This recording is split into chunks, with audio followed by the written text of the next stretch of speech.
They called me the family failure for 15 years, until the day they stepped onto my private jet and realized I was a billionaire. Subscribe for more stories where the underestimated rise and the tables finally turn. The invitation to the annual Thompson family barbecue sat unopened on my marble kitchen counter, the bold red script catching the glow of the Arizona sunrise through my glass walls. After 15 years of silence, distance, and deliberate invisibility, it was all about to unravel. And not because I wanted it to. I glanced at my phone, rereading the headline that changed everything. Forbes 30 Under 40, Leah Thompson's virtual design empire, valued at $4.1 billion. The article drops tomorrow, 2 days before the reunion. So much for staying under the radar. Miss Thompson? My assistant's voice came through the intercom. Your brother Chris is on line 1. Again? Of course. He'd been calling ever since the media blast hit. I sighed and picked up. Hi, Chris. What the hell, Leah? He barked. I just got off the phone with CNBC. CNBC? They asked me how it feels to be the brother of a billionaire. You want to explain something to me? I stared out at the desert skyline from my Scottsdale penthouse. Guess you'll find out with everyone else. Cut the crap. His voice sharpened. You let us believe you were broke for years. Mom thought you were couch surfing. Worried, were they? I said, half laughing. You mean all those lectures about how I was throwing away my future? The sarcasm? The helpful suggestions to go work for Uncle Mark's insurance agency? They were just trying to help. No, they were trying to mold me. And you let them. Silence. Chris, the golden child. Harvard, MBA, joined Dad's accounting firm at 23. Never question anything. How long, Leah? He finally asked. I walked over to the balcony, watching one of my 3 Teslas pull into the driveway below. Remember when I moved into that rundown apartment near Tempe? Chris paused. Yeah, when you started that 3D art stuff. That was 15 years ago. He didn't say anything else, and he didn't have to. That's right, I said aloud to no one, smirking. Everyone thought I was insane for tossing aside a finance degree to play with graphics, as Dad used to say. But what none of you knew was that I'd already sold my first VR sculpture collection for $60,000. $60,000? Back then? Chris had sounded stunned earlier. Yup, and 6 months later I sold another batch for $200,000. By the time Dad was announcing over Christmas dinner that I was just figuring things out, I had already passed the $1 million mark. I could picture Chris now, eyes squinting doing the math. But you still borrowed money from Mom and Dad for rent. You drove that beat-up Civic until last year. I actually laughed. I never borrowed money, Chris. I asked them to invest. In me, in my company. They refused. Loudly. And that Civic? A choice. Just like this Scottsdale penthouse. And the Gulfstream G700 parked at a private hangar downtown. Private jet? He had whispered, voice cracking. How rich are you exactly? I could hear the disbelief cracking through his carefully composed tone. I thought back to all those dinners where I was the invisible one, the sweet but broke sibling. Our youngest Tessa used to theatrically cover the bill, sighing about how tough things must be for me. Forbes will print $7.2 billion, I'd said, but that's modest. The real figure is closer to 10. The sound Chris made was somewhere between a gasp and a small scream. I've got to jump into a board meeting, I'd added casually. See you at the reunion. Click. I turned toward the intercom. Samantha, is everything ready? Yes, Miss Thompson, she said. Jet is fueled. Rolls-Royce fleet is scheduled to pick up each family member. The venue has been secured, private island confirmed, and all NDAs are signed. Perfect. I picked up the reunion invitation again. For 15 years, I'd let them box me in. The weird one, the dreamer, the financial disappointment. But this time they'd see the real me. My phone buzzed. Tessa, OMG Leah, this Forbes thing, tell me it's a prank. What is going on? I smiled and left her on read. Funny how the quiet ones always surprise them. Tessa, who loved to brag about how she made it in corporate America while her artsy older sister was still finding herself. The intercom buzzed again. Ms. Thompson? Both your parents are on the line. I didn't miss a beat. Tell them I'm in a meeting. I glanced at my Cartier watch. And Samantha? Call the helipad. I think I'll take the chopper to the board meeting today. As I gathered my things, tablet, sunglasses, notes for the next pitch deck, my mind drifted back to the day everything changed, the day I decided to keep my success a secret. 15 years earlier. 3D design isn't real art, Leah, Dad had scoffed across the dinner table.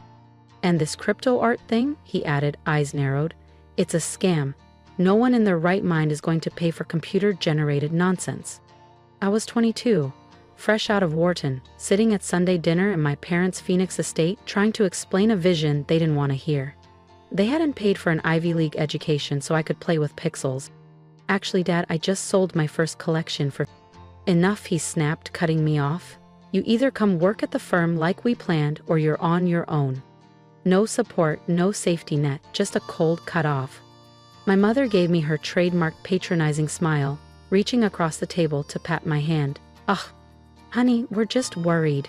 You need structure, something stable, a real career. I looked around the table. Dad's stern glare, Mom's polite pity, Chris's silence, and Tessa's smirk. That was the moment. I didn't tell them about the $50,000 I'd already made, or the 3 immersive galleries courting me, or the venture capital firms emailing me daily. You're right, I said, standing. I'll figure it out on my own. 2 weeks later, I moved into a shoebox studio in Tempe. They assumed I was broke, too stubborn to ask for help, but I was quietly building a digital empire. Year 1. Brutal. 18-hour days, code art, networking, sleepless ambition. My first major collection, Neon Syntax, sold out in 6 hours. Total earnings? $1,200,000. I reinvested every cent, hired engineers, built platforms, revolutionized what digital ownership meant. But every time I visited home, same Civic, faded jeans, quiet smile. Let me help with rent, Mom would say. No thanks, I'd reply. I'm doing just fine. And I was more than fine. By the end of that first year, my network had crossed $10 million. By year 3, I'd quietly passed $100 million. But to my family, I was still just Leah, the idealistic sister who wasted her potential. Now, 15 years later, as I stepped into my private helicopter on the roof of my Scottsdale building, I thought about how the little white lie had grown into a billion-dollar secret. And in 2 days, everything would change. My phone buzzed again, a text from Dad. We need to talk. I smirked and turned off the phone. He'd have to wait. After 15 years of condescending comments and backhanded concern, they were finally about to learn the truth, and I was going to make sure they never forgot it. The Forbes article dropped at exactly 6 a.m. ST. I was already up, black coffee in hand, laptop open in my sleek home office, a wall of monitors lighting up with chaos in real time. Digital art disruptor, how Leah Thompson quietly built a $10 billion empire. Right under the headline, a photo I personally approved, me in front of my best-selling VR gallery, wearing a custom couture outfit worth more than Tessa's annual salary. The article didn't just reveal my wealth, it mapped out the empire I'd built in silence, the tech platforms, the partnerships, the auctions, the investors. My phone erupted. Tessa, wait, is this real? $10 B? Chris, I told you something was up yesterday. Mom, Leia, sweetheart, please call me. Dad, this has to be a mistake, a misprint. Aunt Layla, is our Leah the Leah Thompson? I muted the chat and checked my inbox. Dozens of interview requests, investment pitches, TED Talk invites. But one email stood out, from my dad's longtime business partner, Martin Delgado. Leah, I believe there may be strategic value in exploring synergies between Thompson Interactive and Delgado Capital. I understand your father may have had past reservations, but I assure you we're open to evolving. I actually laughed out loud. 3 years ago, I pitched them a collaboration. Martin looked me dead in the eye and said, "We don't gamble on internet gimmicks." My intercom buzzed. "Ms. Thompson, your mother is in the lobby. She's quite insistent. I pulled up the security feed. There she was, Elaine Thompson, impeccable as ever in her tailored Chanel, arguing with security like her life depended on it. Let her up, I sighed. Time to face the first ripple of the storm. Overlooking the Arizona mountains, sunlight pouring through glass walls, and a Keith Haring original hanging behind me, worth more than my parents' entire house. Leah, my mother whispered, her voice shaking as she stepped fully into the penthouse. What is all this? This is my real home, Mom, I said calmly, handing her a steaming cup of coffee, not the modest little condo I keep for family drop-ins. She wandered toward the floor-to-ceiling windows, her heels echoing against polished marble floors. But how? When? How long have you been living like this? 15 years, I replied, leaning on the kitchen island. Since the night you and Dad said digital art was a phase, something no one would ever take seriously. She turned slowly, her perfectly done-up face now clouded with confusion. And something else I couldn't quite place.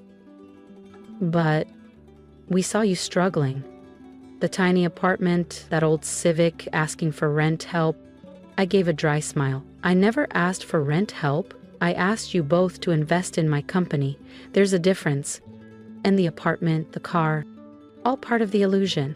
I played the role you believed, the broke dreamer, the lost one. That was the only version of me you ever accepted. Her lips parted in disbelief. You lied to us, Leah, for 15 years.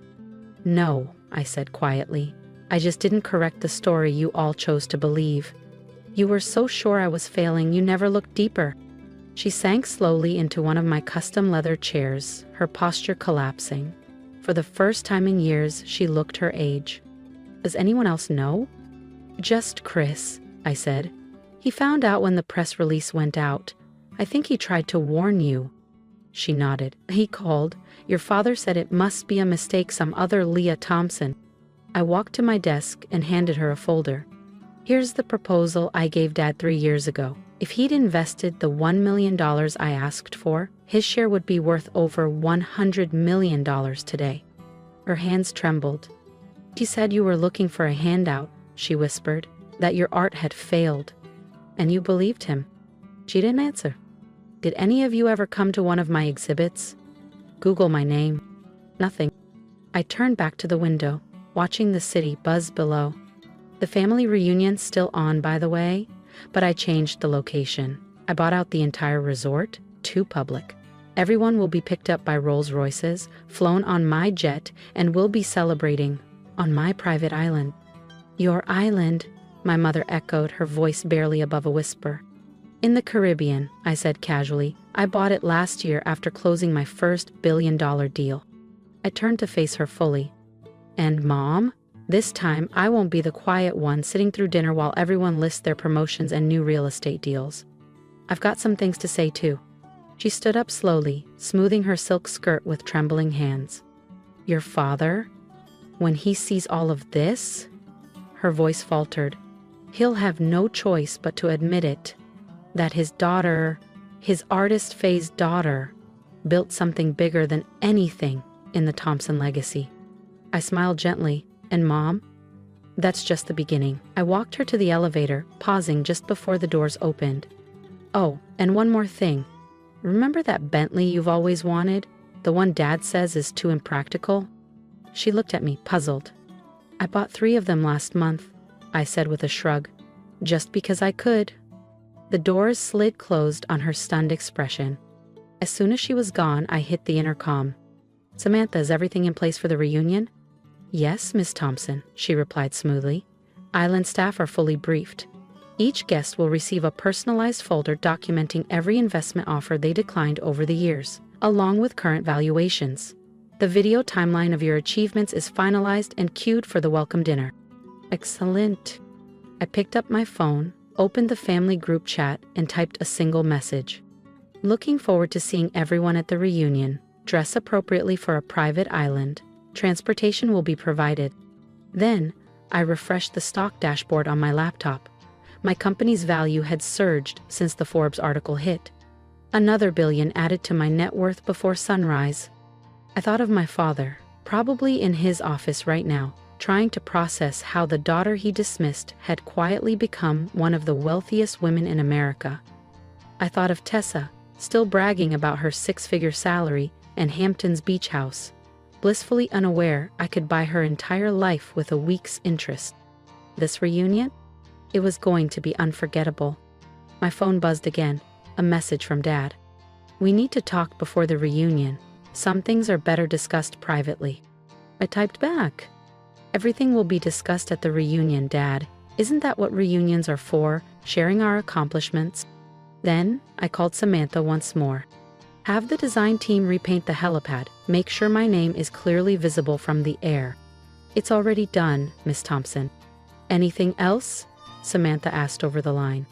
I paused, thinking of 15 years of pity, mockery, and being branded the family disappointment. "Yes. Have the Forbes article framed and hung in every room on the island. I want it to be the first thing they see, no matter where they turn." As I ended the call, I caught my reflection in the glass. Calm, confident, wealthy beyond imagination, and finally ready to show them all who I really was. The countdown was over. The morning of the Thompson family reunion arrived clear and bright. I stood on the private runway of my Scottsdale airfield, watching as 3 black Rolls-Royces pulled in one after another. They had arrived. The doors opened. First came my father, still upright, still sharp-eyed, but his confidence dimmed. My mother followed, more subdued than usual after our conversation days earlier. Chris, Tessa, and a wave of aunts, uncles, and cousins trailed behind, their faces full of disbelief and veiled judgment. And there, waiting for them in the center of it all, sat my jet-sleek, white, gleaming Thompson Interactive, emblazoned in brushed silver along the fuselage. "Welcome, everyone," I said, letting my voice carry. "Hope the ride was comfortable." "Leah," my father said, stepping forward, trying to reclaim his usual authority, "this is a bit much. The resort would have been just fine." I smiled. "The resort was too public, Dad. This reunion needed to be more meaningful. On my island." "Your what?" Tessa muttered, clutching her Dior bag. "Of course, you have an island." As they boarded the jet, I watched their eyes shift, soaking in the gold-trimmed interior, the original artwork, the Dom Perignon in crystal flutes. "Is that a real Picasso?" Aunt Lila whispered. "Yes," I replied. "Picked it up last year." My father cleared his throat. "Leah, maybe we should talk." "We will, when we land. Until then, enjoy the champagne," I said, tilting my glass. "It costs more than your company made last quarter." He flinched. "Perfect." 2 hours later, we descended toward a glittering jewel in the ocean, my 300-acre private island, with a luxury resort nestled at its heart. Let the reunion begin. And there it was, visible from the sky exactly as planned. My name, Leah Thompson, spelled out in letters so large and bold they could practically be seen from orbit. "So Pi, what?"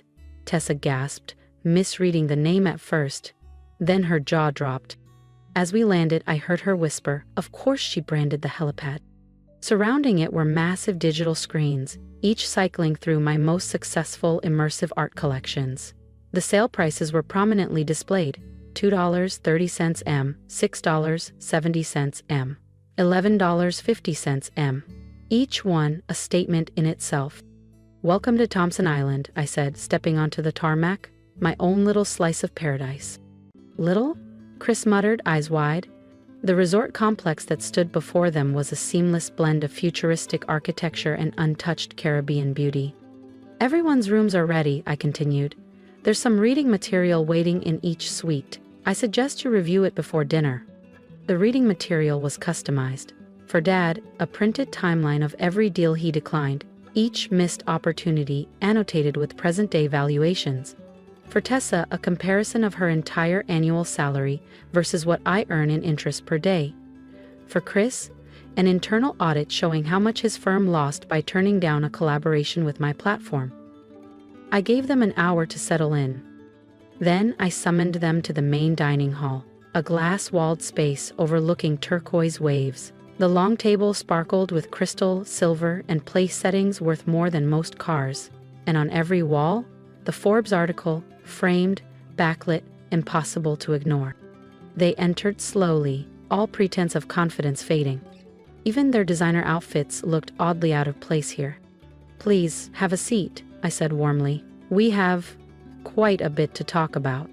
"Leah," Dad began, attempting diplomacy, "I think I speak for all of us when I say we're surprised." "Surprised?" I repeated with a soft laugh. Not angry that I kept this from you, not disappointed I didn't share the truth, just surprised. "We didn't know," Mom murmured. "No, you didn't want to know," I corrected her. "Every time I tried to talk about my work, you changed the subject. Every time I offered you a seat at the table, you dismissed me." "But the apartment," Tessa said, voice small. "The Civic, the times I picked up the check because you thought I was broke," I finished for her. "Did you enjoy that, Tessa? Being the successful sister? The savior?" She looked down, cheeks flushed. At least she had the decency to look ashamed. "Let me show you something," I said calmly, pressing a discreet button on the side of the dining table. Motorized panels opened overhead, and high-resolution screens descended. A timeline appeared, juxtaposing milestones in my journey with the words they'd used to dismiss me. 2010. "This 3D art thing is a waste of your degree, Dad." Result: my first digital sculpture collection sells for $50,000. 2012. "Leah, you need a stable career, Mom." Result: company valuation hits $15 million. 2015. "At least one of us is doing well, Tessa." Result: I close a $120 million partnership with a major tech firm. 2018. "Crypto art sounds like a scam, Chris." Result: my platform crosses 500,000 users and $600 million in sales. To 2022. "We don't fund online gimmicks, Dad's firm." Result: company valuation surpasses $3 billion. Every single comment. "Every time you looked at me like I was chasing a fantasy," I said, my voice steady. "I remembered all of it, and I used it." My father swallowed hard. "Why didn't you tell us?" "Because you never wanted to hear it," I said. "You needed to learn that success doesn't wear a suit. It doesn't follow your playbook, and sometimes the person you underestimate changes everything." I walked to the edge of the room, glass walls framing endless turquoise water. "The hardest part wasn't keeping secrets. It was watching you all celebrate each other, while I was building something you couldn't see." "Mediocrity," Marcus said through gritted teeth. "Yes," I said. "You played it safe. That was your ceiling. Mine was higher." I turned to Tessa. "You flaunted your six-figure salary like it was gold. I made that during a coffee break." Dad stood. "Enough. We were wrong, okay?" "No," I said firmly. "I don't want an apology. I want you to understand." I pressed another button. The screens shifted, revealing the prototype of my latest creation. "This launches next month.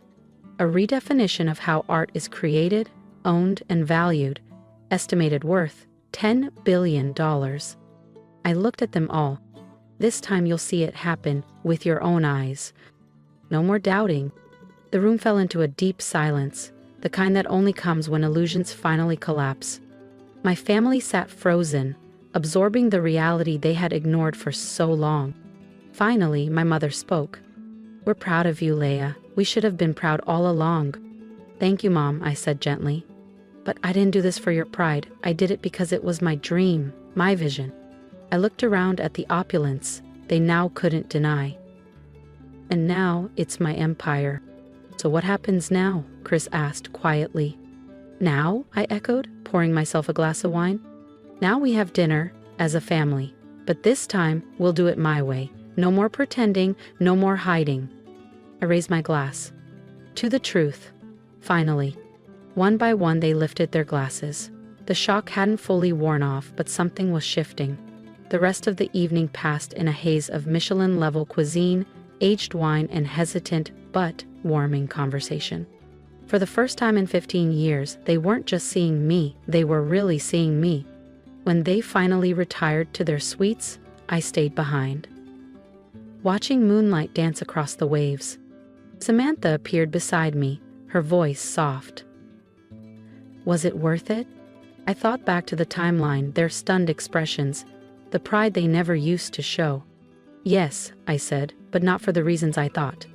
It wasn't about proving them wrong anymore, it was about finally being free, fully myself. I smiled, and tomorrow we show them the future. Their world of mutual funds, corporate ladders, and conservative choices was fading. The world I'd built, interactive, immersive, transformative, was just beginning. Later that night, I found a note slipped under my door. My father's handwriting. I was wrong, not just about your business, about everything. You didn't just succeed, you changed the game. I'm sorry I didn't see it sooner, Dad. I placed it in a frame beside the receipt from my first digital sale. $50,000, a reminder of where it began. The next morning, as my family gathered for breakfast, attitudes softened, curiosity blooming, I realized something profound. Success isn't just about proving others wrong. It's about proving yourself right. And sometimes the sweetest victory isn't loud. It's in quietly knowing you built something extraordinary, while the world was busy doubting you. My phone buzzed. Breaking. Thomson Interactive announces revolutionary new platform. The future had arrived, and this time, they'd be watching it unfold. No more hiding, no more pretending. Just success, on my terms. If you've heard my story, I want to hear from you. Leave a comment below. Tell me what you would do if you were in my shoes. Would you keep going, even when your family didn't believe in you? Would you stay silent? Or make the world listen when the time is right? Your support means more than you think. Share this video if you believe in second chances, in building something powerful even when no one is watching. And don't forget to subscribe, because this isn't just my story. It's for anyone who's ever been doubted, dismissed, or underestimated. And if you're chasing a dream right now, keep going. People may laugh, they may doubt you, they may call you crazy. Let them. Let their doubts fuel your drive. Build quietly, grow, and when the time comes, let the results speak for themselves. You don't owe anyone an explanation for your vision, but someday you owe it to yourself to prove you were right all along. Because success, it's not about shouting the loudest. It's about being undeniable. Now, tell me below, what dream are you unwilling to let go of?